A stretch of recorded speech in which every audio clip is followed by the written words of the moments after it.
नमस्कार, मैं हूं प्रियंका और आप देख रहे हैं राष्ट्रीय जगत विजन न्यूज। राजधानी रायपुर से एक चौंकाने वाला मामला सामने आया है।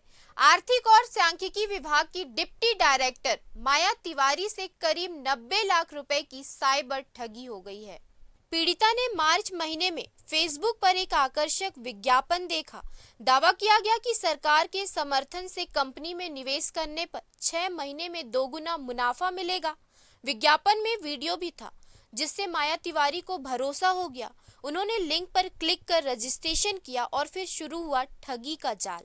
रजिस्ट्रेशन के बाद एक महिला का फोन आया और माया तिवारी को झांसे में लेकर 20 से ज्यादा ट्रांजैक्शन के जरिए उनसे लाखों रुपए ठग लिए गए।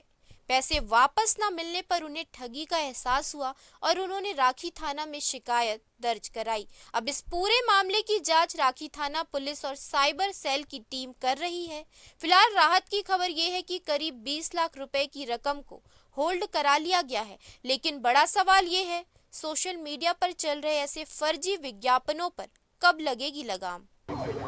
एक मंत्रालय में अधिकारी है, उनके साथ में एक साइबर फ्रॉड की घटना घटित हुई, जिसके तहत में पहले फेसबुक से जान पहचान होने के बाद में इंस्टा के माध्यम से उसको शेयर ट्रेडिंग का मामला है, जिसमें शेयर में पैसे फंसाने और अच्छे लाभ अर्जित करने का उसको प्रलोभन दिया गया, जिसके कारण से लगातार उस पर अपना इन्वेस्टमेंट करते गए। बाद में जब 89,000 से ऊपर 89 लाख के ऊपर जब इन्वेस्ट किया जा चुका, तब उनको एहसास हुआ कि इसमें वो साइबर फ्रॉड है। उनके पास साथ में रिपोर्ट दर्ज की गई है, उसमें 20 लाख रुपए होल्ड किया गया है। आगे की विवेचना किया जा रहा है। फिलहाल इस खबर में इतना ही। देश प्रदेश की खबरों से अपडेटेड रहने के लिए हमारे चैनल को सब्सक्राइब करें। नए खबरों की नोटिफिकेशन के लिए बेल आइकॉन जरूर दबाएं। नमस्कार।